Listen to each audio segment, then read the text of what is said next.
ਜਿੱਥੇ ਮੈਂ ਇਸ ਟਾਈਮ ਖਲੋਤਾ ਹਾਂ ਨਾ, ਇੰਨਾ ਕੁ ਸਕੂਨ ਹੈ, ਇੰਨਾ ਕੁ ਸਵਾਦ ਆ। ਇਹ ਪਿੱਛੇ BRB ਨਹਿਰ ਹੈ, ਠੀਕ ਹੈ।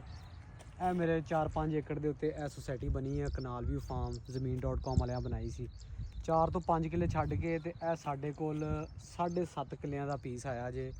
ਇਹਦਾ ਇੱਧਰੋਂ ਨਹਿਰ ਦਾ ਵੀ ਫਰੰਟ ਜੇ, ਪਿੱਛੇ ਦੇ ਉਹ ਰੋਈ ਨਾਲਾ ਜਾ ਰਿਹਾ, ਉਧਰ ਵੀ ਫਰੰਟ, ਯਾਨੀ ਕਿ ਇਹਦਾ ਸੀਵਰੇਜ ਵੀ ਹੈਗਾ ਹੈ ਔਰ ਇਹਦਾ ਨਹਿਰ ਦਾ ਵੀ ਵਿਊ ਹੈ।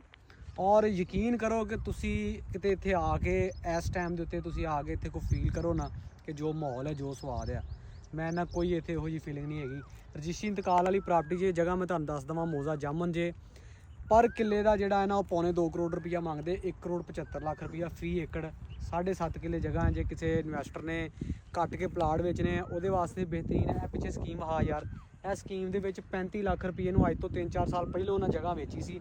ਹੁਣ ਜਿਹੜੇ ਲੋਕ ਇੱਥੇ ਰੀਸੇਲ ਕਰਦੇ ਨੇ ਉਹ 40-45 ਲੱਖ ਰੁਪਈਆ ਕਨਾਲ ਦਾ ਮੰਗਦੇ ਨੇ। ਤੇ ਉੱਥੋਂ ਤੱਕ ਪੱਕੀ ਸੜਕ ਵੀ ਬਣੀ ਆ, ਬਿਜਲੀ ਵੀ ਮੌਜੂਦ ਆ। ਉਸ ਤੋਂ 4 ਤੋਂ 5 ਏਕੜ ਛੱਡ ਕੇ ਇਹ ਸਾਡੇ ਕੋਲ ਜਗ੍ਹਾ ਹੈ।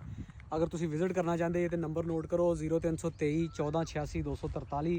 ਤੇ ਭਾਈਜਾਨ ਜੇ ਨਾ ਫੋਨ ਚੁੱਕਿਆ ਜਾਵੇ ਤਾਂ WhatsApp ਤੇ ਰਾਬਤਾ ਕਰ ਲਿਆ ਕਰੋ। ਜਿਹੜਾ ਹੈ ਨਾ ਕਈ ਭਾਈ ਇਤਰਾਜ਼ ਕਰਦੇ ਨੇ ਕਿ ਤੁਸੀਂ ਫੋਨ ਨਹੀਂ ਚੁੱਕਦੇ, WhatsApp ਕਰ ਦਿਆ ਕਰੋ। ਤੇ ਜਗ੍ਹਾ ਬੜੀ ਸੋਹਣੀ ਜੀ।